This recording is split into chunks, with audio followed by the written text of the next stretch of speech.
ہم نے بھی کالج میں مولوی صاحب کی تعریفوں کے پل باندھ دیے، یہاں تک کہ یہ آواز ہندو کالج کے طلباء کے کان تک پہنچی۔ وہاں کے ایک طالب علم مسٹر رضا کے دل میں گدگدی اٹھی۔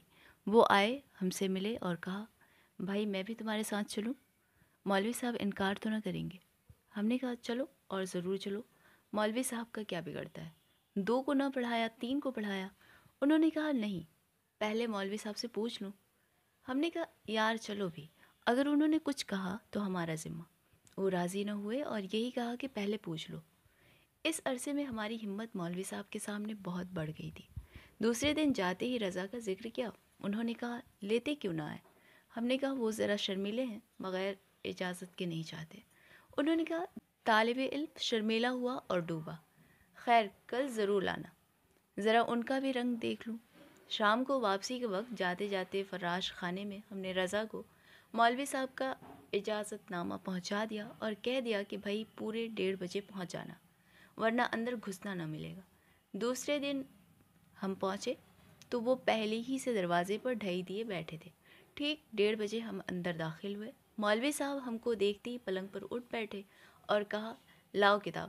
ہم نے کتاب طاق پر سے اتار ان کے ہاتھ میں دی اور وہ کتاب لیے نیچے آ بیٹھے اور کہا اچھا یہ ہے میاں رضا۔ بیچارے رضا نے گردن جھکا کر کہا جی ہاں۔ مولوی صاحب نے کہا اچھا بھائی شروع کرو۔ ہمارے پڑھنے کا یہ طریقہ تھا کہ ایک روز میں پڑھتا تھا، دوسرے روز میاں دانی۔ اب اس کو ہماری شرارت کہو یا محض اتفاق، ہم دونوں چپ کے بیٹھے رہے۔ جب اس خاموشی نے طول کھینچا تو مولوی صاحب نے کہا ارے بھائی آج تم پڑھتے کیوں نہیں؟ کیا منہ میں گھنگھٹیاں بھر کر آئے ہو؟ اچھا میاں رضا تم ہی شروع کرو۔ رضا نے صفحہ پوچھا اور پڑھنا شروع کیا۔ اگر اعراب کی غلطیاں مجھ سے کم کی تو نظم کو نثر میاں دانی سے زیادہ بنا دیا۔ ایک آدھ شعر تک تو مولوی صاحب چپ کے سنتے رہے، اس کے بعد کہنے لگے واہ بھائی واہ، ہم کو بھی عجب نمونے کے شاگرد ملے ہیں۔ میاں رضا اگر ہم تم کو ایک نیک صلاح دیں تو مانو گے؟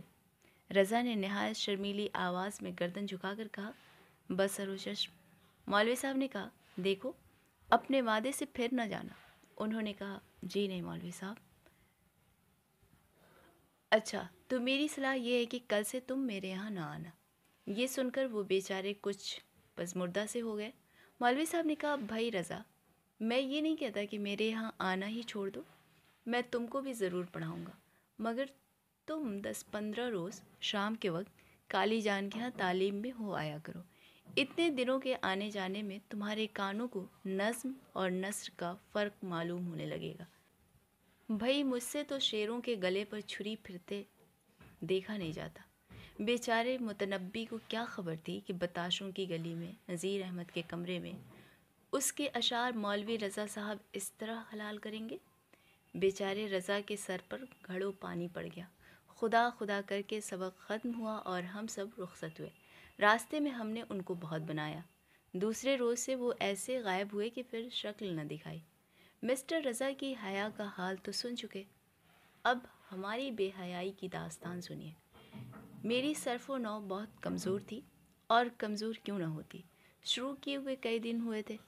اعراب میں ہمیشہ غلطی کرتا تھا، نثر کو تو سنبھال لیتا تھا مگر نظم میں دقت پڑتی تھی۔ شعر خود بھی کہتا تھا، دوسروں کے ہزاروں شعر یاد تھے، اس لیے شعر کو تختی سے گرنے نہ دیتا تھا۔ میاں دانی کی حالت اس کے بالکل برعکس تھی۔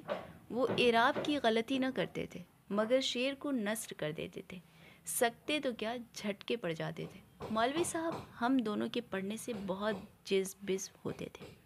ایک دن یہ ہوا کہ میرے پڑھنے کی باری تھی، میں نے ایک شعر پڑھا، معلوم نہیں کہاں کہ اعراب کہاں لگا گیا۔ مولوی صاحب نے کہا ہے کیا پڑھا؟ میں سمجھا کہ اعراب میں کہیں غلطی ضرور ہوئی، تمام اعراب بدل کر شعر موزوں کر دیا۔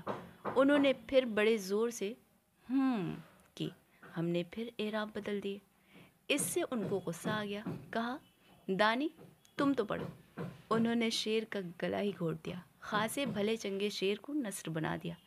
اب کیا تھا، مولوی صاحب کا پارا 110 ڈگری پر چڑھ گیا۔ کتاب اٹھا کر جو پھینکی تو کمرے سے گزر دالان میں ہوتی ہوئی صحن میں پہنچی اور نہایت غصیلی آواز میں کہا نکل جاؤ۔ ابھی میرے گھر سے نکل جاؤ، نہ تم مجھ سے پڑھنے کے قابل ہو اور نہ میں تمہارے پڑھانے کے لائق۔ دانی نے میری طرف دیکھا، میں نے دانی کی طرف دیکھا۔ انہوں نے آنکھوں ہی آنکھوں میں کہا چلو۔ میں نے آنکھوں ہی آنکھوں میں جواب دیا ہرگز نہیں۔ انہوں نے اٹھنے کا ارادہ کیا، میں نے ان کا زانو دبایا۔ مولوی صاحب کی یہ حالت تھی کہ شیر کی طرف بپھر رہے تھے۔ آخر جب دیکھا کہ یہ لونڈے ٹس سے مس نہیں ہوتے تو کہنے لگے کہ اب جاتے ہو یا نہیں؟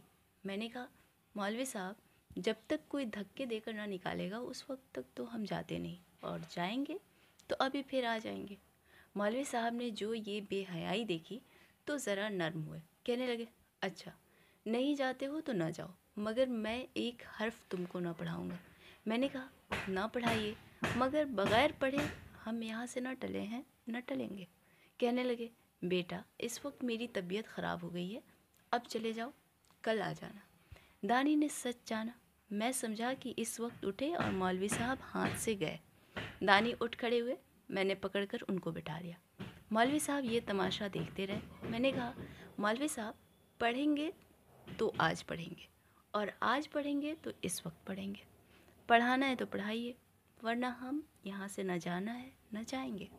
آخر کار ہم جیتے اور مولوی صاحب ہارے۔ کہنے لگے خدا محفوظ رکھے، تم جیسے شاگرد بھی کسی کے نہ ہوں گے۔ شاگرد کیا ہوئے، استاد کے استاد ہو گئے۔ اچھا بھائی میں ہارا، اچھا خدا کے لیے کتاب اٹھا لاؤ اور سبق پڑھ کر میرا پنڈ چھوڑو، دیکھیے کون سا دن ہوتا ہے کہ میرا تم سے چھٹکارا ہوتا ہے۔ میں جا کر صحن میں سے کتاب اٹھا لایا اور مولوی صاحب جیسے تھے ویسے کے ویسے ہو گئے۔ کہا کرتے تھے کہ اگر اس دن تم چلے جاتے تو میرے گھر میں گھسنا نصیب نہ ہوتا۔ میں تمہارے شوق کو آزماتا تھا مگر تم نے مجھے ہی آزما ڈالا۔ خدا ایسے شاگرد سب کو نصیب کرے۔ یہ بے حیائی نہیں میاں، یہ شوق ہے۔ علم کا جس کو چسکا ہوتا ہے وہ بری بھلی سبھی کچھ سنتا ہے۔ بد شوق بھاگ نکلتے ہیں اور شوقین استاد کو دبا لیتے ہیں۔